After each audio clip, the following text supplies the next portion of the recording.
PTI का एक कारकुन आता है मेरी गाड़ी में और वो अंदर से आता है, कहता है जल्दी से निकलें, यहां अंदर सारा नामालूम अफराद कब्जा करके बैठे हुए हैं, सीटीडी की वर्दियों में वो हैं और उनका कोई और, उनके अज़ाइम कुछ और हैं और अल्लाह बचाने वाला है कि हम बिल्कुल ठीक टाइम पे वहां से निकलते हैं। जब निकलते हैं तो आईजी इस्लामाबाद पुलिस वालों को गालियां निकालते, तुमने निकलने क्यों दिया। यह हो रहा है आज मेरे साथ। वापस आता हूं, पता चलता है जी एक और ऑपरेशन की तैयारी हो गई है। 1000 रेंजर तैयार बैठे हुए हैं क्योंकि पुलिस अब झिझक रही है ज़मान पाक पे अटैक करने के लिए, तो 1000 रेंजर तैयार किए हुए हैं ज़मान पाक को फतह करने के लिए। तो वो मुझे पता चलता है, मैं टीवी पे आके लोगों को बताता हूं प्लान क्या है। प्लान तो मुझे अंदर से पता चलता है। जिस तरह जब मुझे कत्ल करने लगे थे तो मैंने 1.5 महीना पहले सारी कौम को बताया था कि इन्हें दीनी इंतहा पसंद के नाम पे वारदात करनी है और वही हुआ। तो फिर मुझे तो अंदर से इंफॉर्मेशन थी कि इन्होंने क्या करना था। तो बहरहाल अब मैं आगे चलता हूं। जो 30 अप्रैल का इलेक्शन उन्होंने डिले किया, ये कौम जरा गौर से सुन लो। अब ये जो मुल्क में अब जंगल का कानून आ रहा है और तकरीबन आ गया, ये जो इन्होंने किया है कि जब आइन कहता है कि 90 दिन में इलेक्शन होगा, जब पाकिस्तान का सुप्रीम कोर्ट कहता है कि 30 अप्रैल को पंजाब का इलेक्शन है, तो किस मुंह से इलेक्शन कमीशन ने कहा कि जी अक्टूबर में इलेक्शन होगा। हमारे पास जी कहते पैसे नहीं है। तो मुझे यह इलेक्शन कमीशन मुझे यह बताए कि मुल्क का तो तुमने वैसी दिवालियां निकलता जा रहा है, तो अक्टूबर में किधर से पैसे आएंगे। तो इसका मतलब तो इलेक्शन होंगे नहीं। कभी इस तरह का सुना है किसी महज़ब माशरे में कि आइन कह रहा है कि इलेक्शन होंगे और यह कहते पैसे नहीं है जी इसलिए इलेक्शन नहीं। झूठ बोला कि जी आईएमएफ कह रहा है। आईएमएफ ने तस्दीक की कि हम नहीं कह रहे। तो कोशिश क्या है इनकी, इलेक्शन से भागो। अगर आइन तोड़ना पड़ता तो तोड़ो, किसी तरह इमरान खान इलेक्शन के में जीत के इक्तदार में ना आ जाए, बस ये 1 पॉइंट एजेंडा है। उसके लिए हम अदालत में जा चुके हैं और मैं आज सारे पाकिस्तान की लीगल कम्युनिटी को यहां से अपील कर रहा हूं कि ये वो वक्त आ गया है कि आज आपने स्टैंड ना लिया, अगर आज आप आइन के साथ ना खड़े हुए तो उसके बाद मुल्क में कानून खत्म। जो ताकतवर चाहेगा वही कानून होगा। जब वो फैसला करेगा कि इलेक्शन है तो तभी इलेक्शन होगा। तो पाकिस्तानियों, हमने सबने पाकिस्तान के सुप्रीम कोर्ट के साथ खड़ा होना है। हमने पाकिस्तान के आइन के साथ खड़े होना है। मुझे सारे हाथ खड़ा करके बताएं कि आप खड़े होंगे पाकिस्तान की आइन के साथ, सुप्रीम कोर्ट के साथ। अब मैं सिर्फ माशरत के ऊपर 2-3 चीजें कहना चाहता हूं, क्योंकि 6 लोग आटे की लाइनों पे खड़े होकर बेचारे जान बहाक हो गए।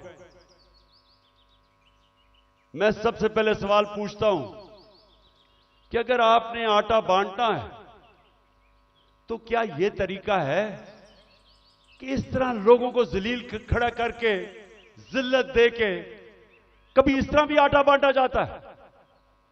हमने अपने एहसास प्रोग्राम में 14,000 रुपया जो स्टाइपेंड दिया था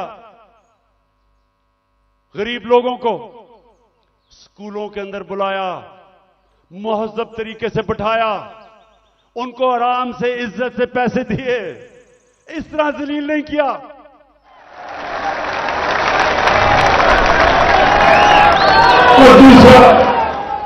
मैं आज सिर्फ यह सवाल पूछना चाहता हूं कि कौन सी ऐसी चीज, क्या क़यामत आ गई कि हमारे पिछले अप्रैल के अंदर जब हमारी हुकूमत थी 1 किलो आटा 55 रुपए का था, आज 115 रुपए का गवर्नमेंट का रेट है और बाजार में 155 रुपए का मिल रहा है 1 किलो। क्या हुआ? कौन सी क़यामत आ गई कि 3 गुना ज्यादा आटा बढ़ गया?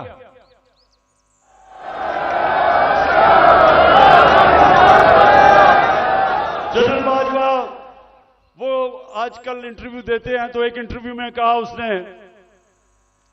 उसने कहा इमरान खान बड़ा खतरनाक था पाकिस्तान के लिए, शायद इसलिए उसने हटाया और इनको ले आया। तो मैं उससे पूछता हूं कि आज जरा मुझे ये सिर्फ इन सवालों का जवाब दे दे कि आज, पहले मैं तेल पे आता हूं, आज दुनिया की आलमी मार्केट के अंदर जो तेल बिक रहा है वो $70 से $75 इस पे तेल बिक रहा है। हमारे दौर में $110 से $115 पे था। अब मुझे यह बताएं कि हम तो 150 रुपए लीटर डीजल और पेट्रोल तकरीबन 150 रुपए का बेच रहे थे। आज क्या हो गया है? आज होता है कि 293 रुपए का डीजल और 272 रुपए का पेट्रोल, तो दुनिया में तो तेल तकरीबन आधा हो गया है। तो हमें यह समझाएं कि आटा भी उस्मानों पे।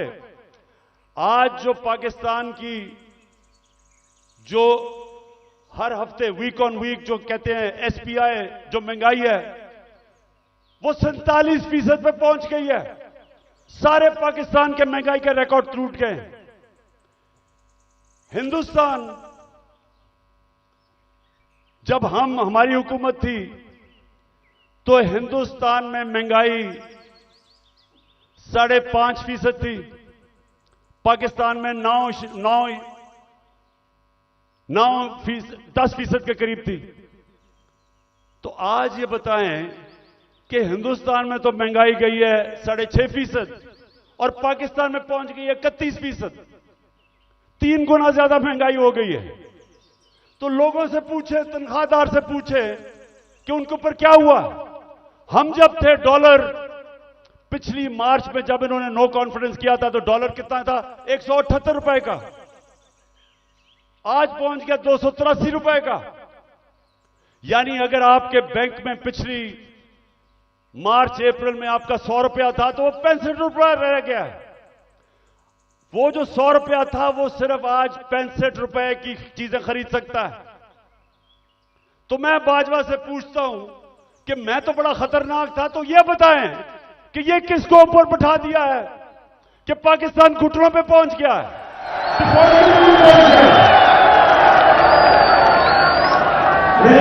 आपको आज से 10 महीने पहले मैंने एक स्टेटमेंट दी थी, समी इब्राहिम के साथ वो इंटरव्यू था।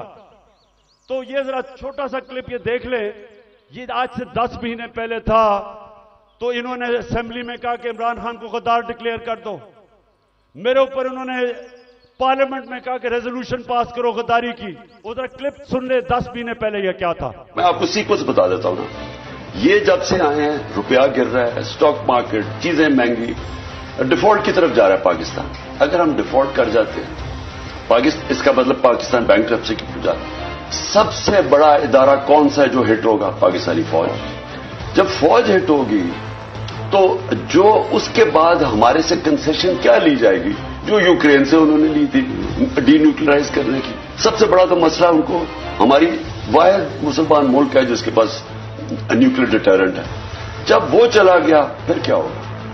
मैं आपको आज कहता हूं पाकिस्तान के 3 हिस्से होंगे जो कि आप आम इनके थिंक टैंक्स, हिंदुस्तान के थिंक टैंक्स में देख लें। बाहर जो सारे बलूचिस्तान को अलहदा करने के प्लान हैं, इनके प्लान बने हुए हैं। तो इस वक्त अगर सही फैसले नहीं किए जाएंगे मुल्क खुदकुशी करने पे जा रहा है। मैं इसलिए जोर लगा रहा हूं। 10 महीने पहले यह कहा था। आज खुद इनका डिफेंस मिनिस्टर कह रहा है कि हमारा दिवालिया निकल गया है। इसहाक डार सेनेट के अंदर कहता है कि हमें आईएमएफ कह रही है कि जो हमारा लॉन्ग रेंज मिसाइल प्रोग्राम है उसको रोको। आईएमएफ ने कहा हमने नहीं कहा। तो मेरे पाकिस्तानियों आज गौर से सुन लें, जब एक कौम माशी तौर पे जब वो गिरती है तो जैसे ही वो गिरती है उसकी नेशनल सिक्योरिटी मुतासिर होती है। जब सोवियत यूनियन दुनिया की दूसरी बड़ी ताकत, सबसे बड़ी फौज, लेकिन जब माशी तौर पे वो गिरा तो वो टूट गया। हम भी आज उधर खड़े हैं। अगर हमने अभी जो मैं ये अब अगली बात आपसे करना चाहता हूं कि अगर मैं अपनी एस्टैब्लिशमेंट इस सारे पाकिस्तानियों को बताना चाहता हूं कि अगर अभी हमने इस मुल्क को ना संभाला ये सबके हाथ से निकल जाएगा। मैं आज अभी आपको अपना प्रोग्राम देने लगा हूं 10 पॉइंट का कि मैं आगे कैसे हमने मुल्क को निकालना है। तो मैं उससे पहले मैं आज पाकिस्तान की एस्टैब्लिशमेंट से सवाल पूछता हूं कि मुझे यह बताएं कि यह तो वाज़ेह है आपने फैसला किया हुआ है कि इमरान खान के ऊपर लकीर डाली हुई है, हमने जी इमरान खान को जीतने नहीं देना। ये सारा ड्रामा, सब कुछ, इलेक्शन डिले, ये सारा जो मेरे घर के ऊपर वारदात, लोगों को पकड़ा जा रहा है, मकसद एक है कि इमरान खान को हमने इक्तदार में नहीं आने देना। तो मैं आपसे पूछता हूं कि अगर चले ना आने दें, लेकिन अपना बताएं कि आपके पास कोई प्रोग्राम है? क्या आपके पास कोई प्रोग्राम है मुल्क को इस तबाही से निकालने का? क्या कोई रोड मैप है? मैं चैलेंज करता हूं कि ये जो ऊपर लोग बैठे हुए हैं, इनका ना इनके पास कोई अहलियत है, ना इनके पास नियत है। इन लोगों के तो सारे पैसे बाहर पड़े हैं। ये तो पाकिस्तान से जब मसला आता है ये बाहर भाग जाते हैं। तो इनके पास, अगर आप कोई समझते हैं कि ये मुल्क को संभाल सकेंगे जिस तेजी से हम नीचे जा रहे हैं, तो ये तो नहीं होने लगा। तो क्या आपके पास अगर और कोई प्रोग्राम है तो बताएं। अगर आप मुझे आज ये कह दें कि हमारे पास ये प्रोग्राम है, इससे मुल्क उठ जाएगा और इसलिए इमरान खान आपको नहीं आना चाहिए, मैं कहूंगा ठीक है, मैं अपने मुल्क के लिए पॉलिटिक्स कर रहा हूं, मुझे कोई क्या दे सकता है कोई, तो मैं ठीक है, लेकिन मुझे बताएं कि क्या प्रोग्राम है, क्योंकि मुझे पता है किसी के पास कोई प्रोग्राम नहीं है। प्रोग्राम अब ये मैं आपको बताने लगा हूं क्या है पाकिस्तान को। जिधर आज पाकिस्तान पहुंच गया, कोई आसान रास्ता नहीं है इसको इस मुश्किल से निकालने का। अब सारे मुश्किल फैसले हैं, लेकिन मुश्किल फैसले वो कर सकता है जिसके पास पब्लिक मैंडेट हो, जो इलेक्शन से पब्लिक की वोट के जरिए आया हो, जिसको पब्लिक जिस पे एतमाद करे, वो बड़े बड़े फैसले करेगा। वो इस मुल्क को जब तक एक वो जमात जो गवर्नमेंट में आएगी पब्लिक के मैंडेट से, पब्लिक की वोट से, वो पहला कदम होगा, क्योंकि जब एक 5 साल के लिए हुकूमत आएगी तो लोगों को, बिजनेस कम्युनिटी को एतमाद होगा कि पॉलिटिकल स्टेबिलिटी आ गई है। उसके बाद अगला स्टेप होगा। और मैं आज आपको बताऊं कि हमारा मसला क्या है। हमारा 2 मसले हैं। हम जितने भी पैसे टैक्स से इकट्ठे करते हैं वो काफी नहीं है, हमारे खर्चे बहुत ज्यादा हैं, हमें कर्जों के ऊपर किस्तें देनी पड़ती हैं, वो बढ़ती जा रही हैं। तो हमारे पास इतना पैसा ही नहीं है और हम शुरू ही करते हैं, हम शुरू ही होते हैं खसारे से और हमें कर्जे पे मुल्क चलाना पड़ता है। ये पहला मसला है। दूसरा मसला है कि जो डॉलर्स मुल्क में आते हैं उससे बहुत ज्यादा डॉलर्स मुल्क से बाहर जाते हैं। हमारे पास डॉलर की कमी है, जिसको करंट अकाउंट डेफिसिट कहते हैं। हमने कभी माजी में कोशिश ही नहीं की अपनी एक्सपोर्ट्स बढ़ाने की। जो भी मुल्क तरक्की किया है ईस्ट एशिया, चाइना, सब ने अपनी एक्सपोर्ट्स बढ़ाई हैं। एक्सपोर्ट्स बढ़ाती है तो डॉलर आते हैं। हमने कभी कोशिश ही नहीं की। हमारी इंपोर्ट्स बहुत ज्यादा हैं। तो अब मैं आपको बताऊं कि ये दो हमारे खसारे हैं। एक की वजह से रुपए पे प्रेशर पड़ता है, रुपया गिर जाता है, रुपया गिरता है, महंगाई होती है, महंगाई होती है, गुर्बत होती है। और दूसरी वजह से कि हम सारा वक्त, क्योंकि हम टैक्स ही कितना नहीं इकट्ठा करते, सारा वक्त हमें मसला पड़ा रहता है। हम बैंकों से और पैसे लेते हैं, उसके ऊपर सूद होता है, तो हम इधर फंसे हुए हैं।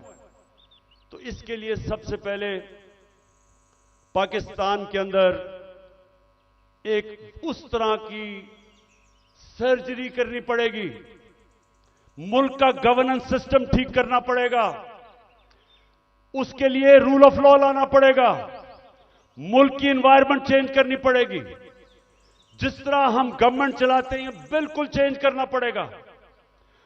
और जो हमने डॉलर मंगवाने हैं मुल्क के, जरा गौर से सुने, मैं आखिर में पहुंच रहा हूं। डॉलर कैसे आएंगे? एक्सपोर्ट्स बढ़ाने में तो टाइम लगेगा। एक तरीका है डॉलर लाने का, ये जरा गौर से सुन लें। और आज बैरूनी मुल्क पाकिस्तानी भी सुन रहे होंगे, मैं उनको भी बताना चाहता हूं कि देखिए, मैं बड़ी देर से एक ही बात कहता हूं कि सबसे बड़ा असासा पाकिस्तान का बैरूनी मुल्क पाकिस्तानी है। उनके पास जो डॉलर्स पड़े हुए हैं, अगर हम अपना गवर्नेंस सिस्टम ठीक कर लें, हम अपना रूल ऑफ लॉ ठीक कर दें, हम इस मुल्क के अंदर एतमाद अपने सिस्टम में ले आए कि अगर वो अपना सरमायाकारी करते हैं पाकिस्तान में, तो हमारा जो अदलिया का निजाम है, जो हमारा गवर्नेंस सिस्टम है, वो उनके सरमाए की हिफाजत करेगा। मैं आपको फिगर्स बताता हूं। 18,000 अमेरिका के अंदर पाकिस्तानी डॉक्टर्स हैं। फिर से सुन लें, पाकिस्तानी अमेरिकन डॉक्टर्स अमेरिका में 18,000 हैं। आपको पता है कि उनकी टोटल वेल्थ कितनी है? 18,000 पाकिस्तानियों की वर्थ कितनी है? 200 अरब डॉलर। 200 अरब डॉलर जो IMF के पास हम घुटनों के ऊपर हैं, हम 6 अरब डॉलर मांग रहे हैं। 200 अरब डॉलर 18,000 पाकिस्तानी अमेरिकन के हैं। हमारे जो 10 पाकिस्तानी अमेरिकन टॉप बिजनेसमैन हैं, सिर्फ 10, आपको पता है उनके पास उनकी वर्थ क्या है? 25 अरब डॉलर। 25 अरब डॉलर। तो 6 अरब डॉलर के पीछे हम आज IMF के पीछे हैं। आपको पता है कि इस मुल्क से सिर्फ दुबई में, यह ब्लूमबर्ग की रिपोर्ट है कि इस मुल्क से सिर्फ दुबई में चंद सालों में पाकिस्तानियों ने कितनी प्रॉपर्टी ली है? 10.4 अरब डॉलर। यह ब्लूमबर्ग की रिपोर्ट है। तो पाकिस्तानी अमीर हैं, मुल्क गरीब है। और इसके लिए हमने वो सिस्टम बनाना है। जब तक वो माहौल नहीं बनेगा जिसको एनेबलिंग एनवायरनमेंट कहते हैं, हम इनका पैसा नहीं ला सकते। ये अभी तक सिर्फ प्रॉपर्टी में पैसा लेते हैं, प्लॉट्स लेते हैं, लेकिन जब तक वो सरमायाकारी पाकिस्तान में नहीं करेंगे, हम इसी तरह ही घुटनों के ऊपर रहेंगे। जिस वक्त हमने अपना सिस्टम ठीक कर लिया, उन्होंने सरमायाकारी शुरू कर दी पाकिस्तान में, आप यकीन करें कि वो उनको देखते हुए सारी दुनिया से सरमायाकारी आएगा। यहां जो चाइना कैसे ऊपर गया? चाइना ने सबसे पहले अपना सिस्टम ठीक किया, उसके बाद जो बैरून मुल्क चाइनीज थे वो वापस आए, उन्होंने सरमायाकारी की। जब उन्होंने की, जब सरमायाकारी शुरू हुई, तो वो इस तरह है कि जिस तरह शहद के ऊपर मक्खियां आती हैं, सारी दुनिया से सरमायाकार आ गया। 30 साल में चाइना किधर का किधर पहुंच गया।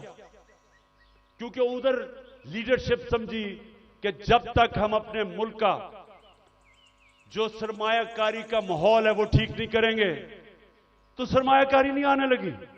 तो पाकिस्तान में तो सरमायाकारी आती नहीं है, क्योंकि प्लॉट बेचारा ओवरसीज पाकिस्तानी लेता है, उसमें भी कब्जा हो जाता है। वो कौन फैक्ट्रियां लगाएगा यहां? तो ये मैं सबसे पहले कि हमने ओवरसीज का पाकिस्तानियों का पैसा लेना, एक प्लान बनाया हुआ है हमने, कैसे उनकी इन्वेस्टमेंट लेके आनी है। तो ये पूरा एक प्लान बनेगा कि कैसे गवर्नेंस सिस्टम ठीक करनी है।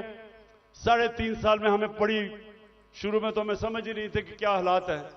तो इंशाल्लाह एक तो वो पहले, फिर दूसरा हमने पाकिस्तान के अंदर लॉन्ग टर्म, मिडिल और लॉन्ग टर्म प्लानिंग, एक्सपोर्ट्स, एक पूरा मुल्क को लगाएंगे एक्सपोर्ट्स के ऊपर।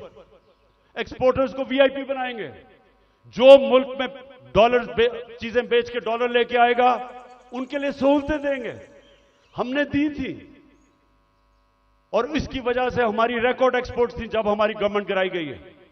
तो फिर एक्सपोर्टर्स को जब तक आप उनको वीआईपीज नहीं बनाएंगे, जिस तरह ईस्ट एशिया में बनाया था, जिस तरह इंडोनेशिया, मलेशिया, ये चाइना ने जब तक नहीं किया, एक्सपोर्ट्स नहीं बढ़ेंगी। हम तवज्जो नहीं दी कभी उसके ऊपर। फिर आईटी, हिंदुस्तान की 140 अरब डॉलर की आईटी एक्सपोर्ट्स है, हमने कभी तवज्जो ही नहीं दी।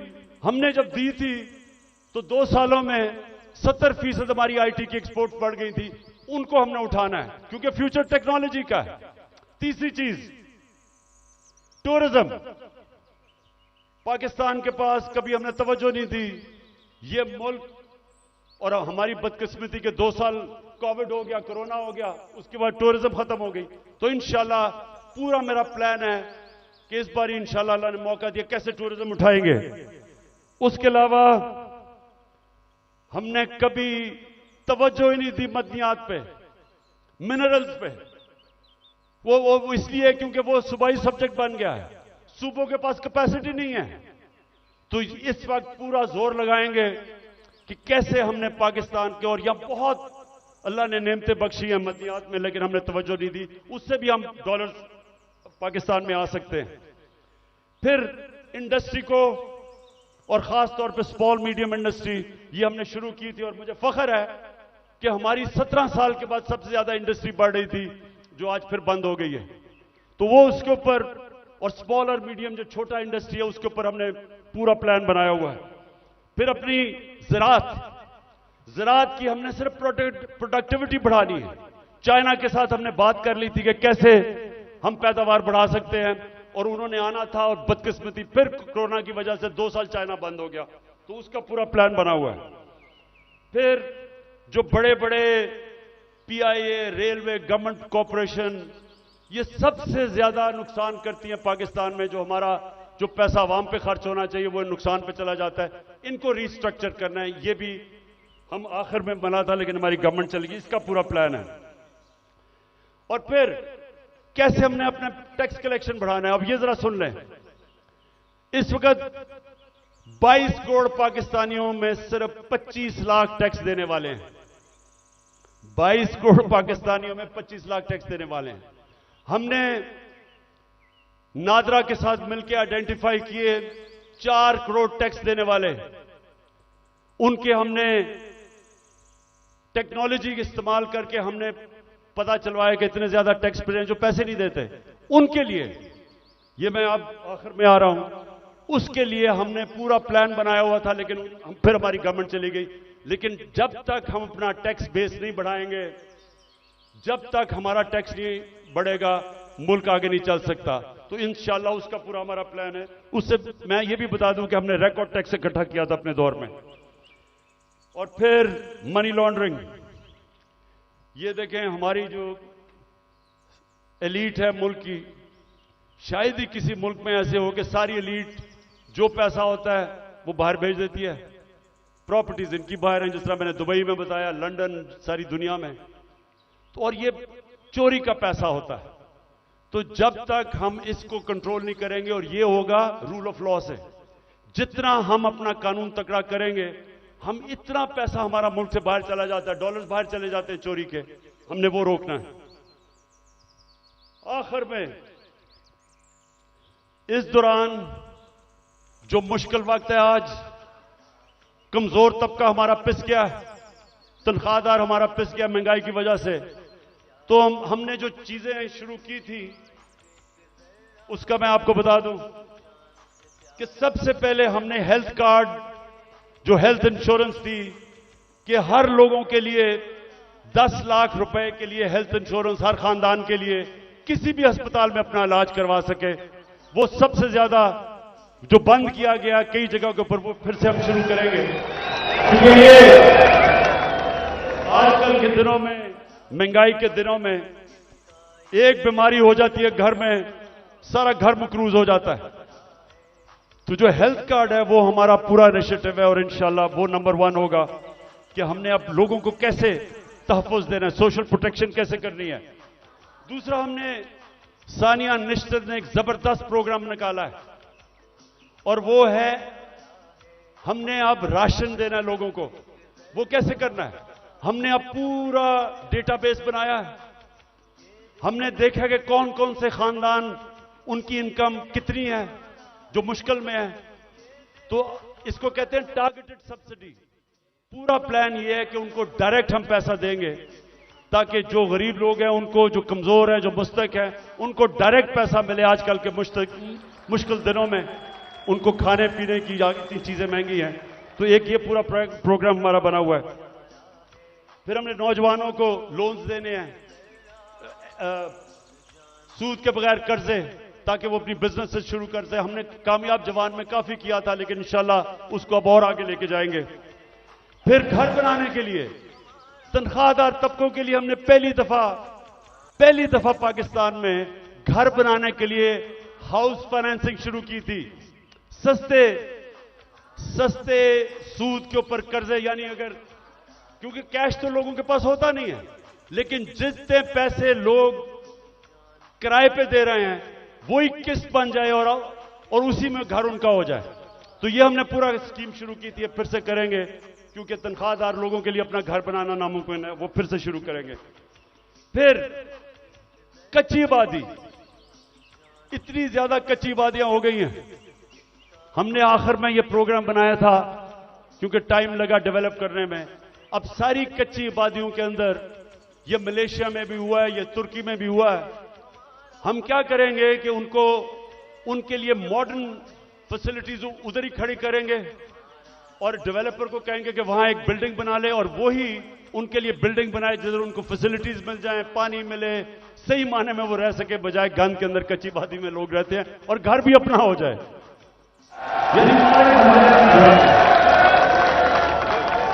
ये मेरा बड़ा देर से प्रोग्राम था, इस्लामाबाद में हम शुरू करने लगे थे, लेकिन देर हो गई। बाजवा साहब को इमरान खान बड़ा खतरनाक लग रहा था, इसलिए उसने काम कर दिया। हमने कैसे लोगों को रोजगार देना है? अगर ये फैसला आपके पास, वो रेहड़ी वालों के लिए जो हमने किया था, वो जरा दिखा दें लोगों को। हमने फैसला किया कि देखें, हम रोजगार तो दे नहीं सकते लोगों को, तो हमने लोगों के लिए रेहड़ियां बनाई। इस्लामाबाद में एक्सपेरिमेंट शुरू किया कि उनको बजाय लोग तंग करें, कोई उनको कॉर्पोरेशन वाले लोग उठा दें, कोई पैसे ले ले, जो छाबड़ियां लगाते हैं, तो हमने उनके लिए जबरदस्त रेहड़ियां बनाई, उनको एक जगह दी ताकि वो अपनी रोजी कमा सके। G11 मरकज के पास जा रहे हैं, रेडी पान यहाँ पर साफ प्रोग्राम के तहत। बहुत शुक्रगुजार हैं आपका, हमारे बारे में इतना कुछ सोचा सर भी आप लोग।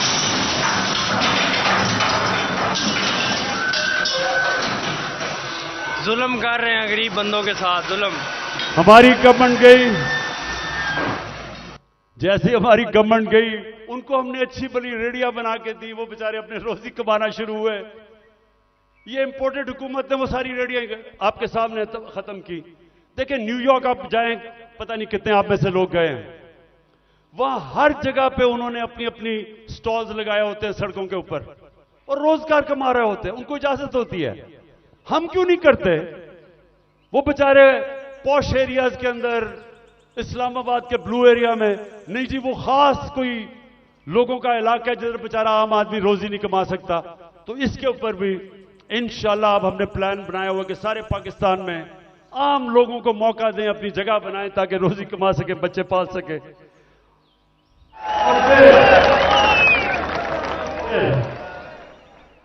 जो हमारे घर के मुलाजिम हैं, मेरे पाकिस्तानियों, मेरे नबी सल्लल्लाहु अलैहि वसल्लम ने जब गुलामी खत्म करने का शुरू किया तो उन्होंने क्या किया? उन्होंने कहा कि जो आपके घर में गुलाम हैं उनको इस तरह रखो कि जैसे वो आपके घर में आपकी फैमिली है, उनको वही खाना खिलाओ, उनको अच्छी तरह रखो।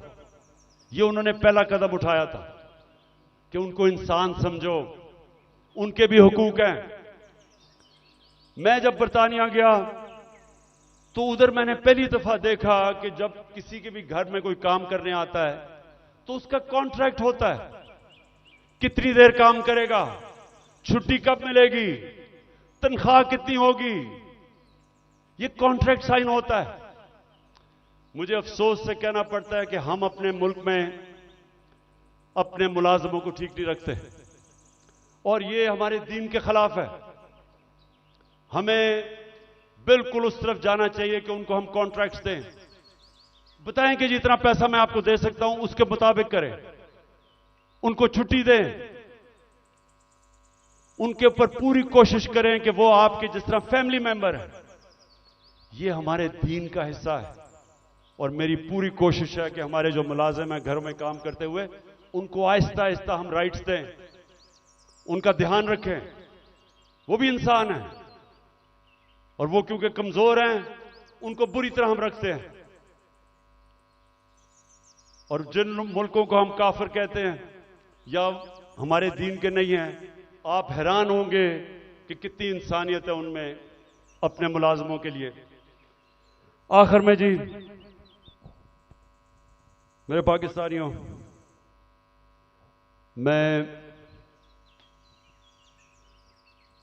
आज आपका खास तौर पर शुक्रिया अदा करना चाहता हूं कि इतनी रुकावटों के बावजूद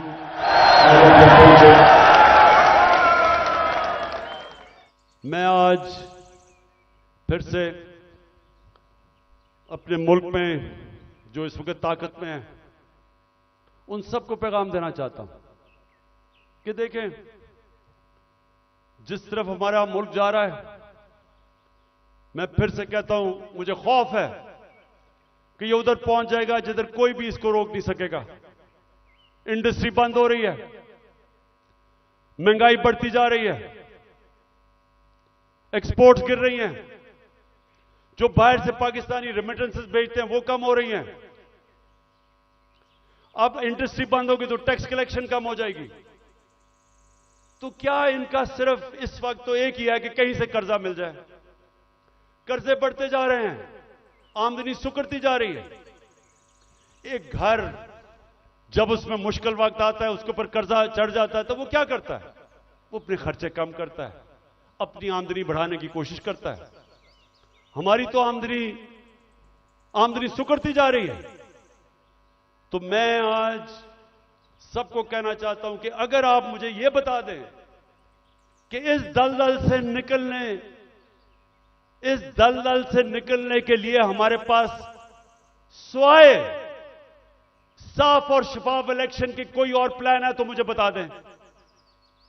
और कोई आपके पास प्रोग्राम नहीं है। इस वक्त सिर्फ प्रोग्राम बना हुआ है कि इमरान खान को बाहर कैसे करना है। फिर से मैं कहता हूं, कोई तो आपके पास प्रोग्राम होगा। एक तेजी से तबाही की तरफ मुल्क जा रहा है। कहीं बाहर के तबसरे पढ़ लें, हिंदुस्तान का टीवी देख लें, वो क्या कहते हैं पाकिस्तान के मुताबिक, तंज कर रहे हैं। लेकिन हम सिर्फ यहां सारे जो साहिब इख्तिदार हैं, बस एक ही ज़हन में है कि जी इमरान खान को बाहर कैसे रखना है।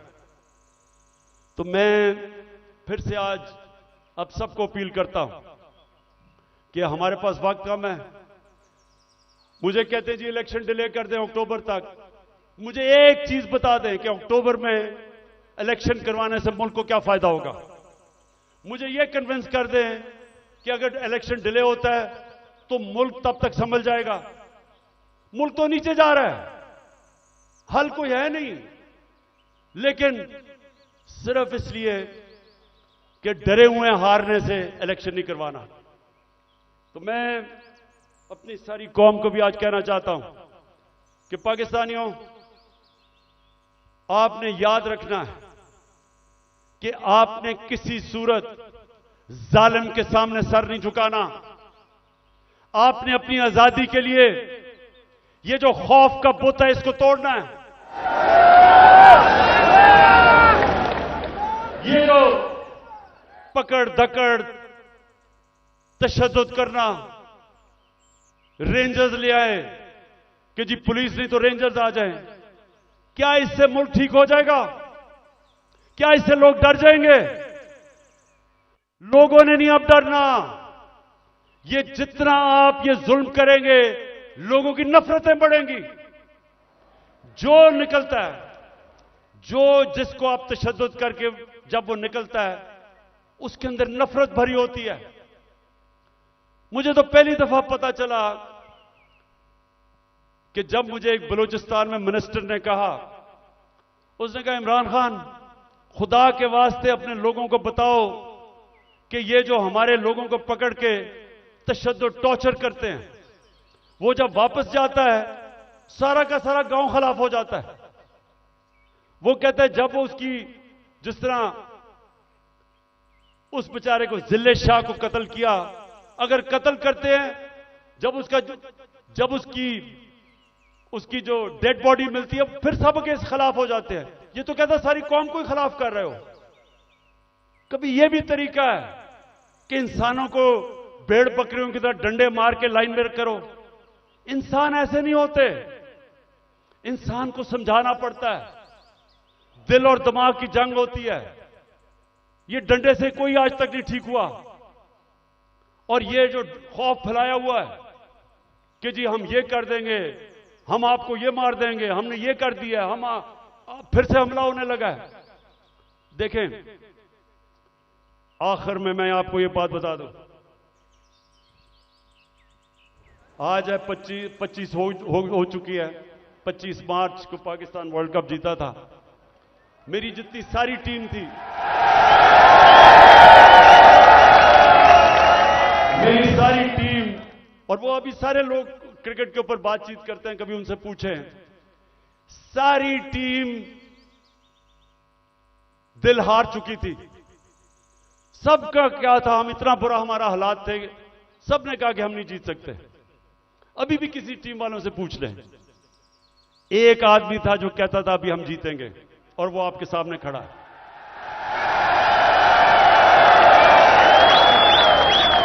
आखिरी गेंद तक लड़ने वाला कप्तान था मैं, और अभी भी आखिरी गेंद तक लड़ूंगा अपने मुल्क के लिए। मुझे किसी का खौफ है। अल्लाह कुरान में कहता है जो लोग ईमान ले आए अल्लाह उनके खौफ दूर कर देता है, खौफ से आजाद हूं। मैं सिर्फ अपनी कौम को तैयार कर रहा हूं कि जो अब आगे हमारे सामने चैलेंज है, वो जिस तरह अभी तक पाकिस्तान चल रहा था, इस तरह हम चैलेंज नहीं जीत सकते। अब जो हम चैलेंज जीतेंगे, जब पाकिस्तान एक कौम बन जाएगी, हम एक कौम बन के इस मुल्क को निकाल लेंगे इस दलदल से। जर्मनी और जापान तबाह हो गए थे सेकेंड वर्ल्ड वॉर में, दूसरी जंग अजीम में तबाह थे दोनों मुल्क, क्योंकि वो कौम थी। दोनों 10-10 साल में खड़े होकर अजीम पावर्स बन गए। ये जो चैलेंज है, ये हम सिर्फ एक कौम बन के जीत सकते हैं, और कौम बनेगी जिसकी बुनियाद रखी जाएगी इंसाफ के ऊपर, कानून की हुक्मरानी के ऊपर। और इसलिए आखिर में हम अपनी अदलिया को आज पैगाम देना चाहते हैं कि कौम आपके साथ खड़ी है, और आपने आइन की हिफाजत करनी है, और इंशाअल्लाह हम इस मुल्क को एक अजीम कौम बनाएंगे। पाकिस्तान जिंदाबाद।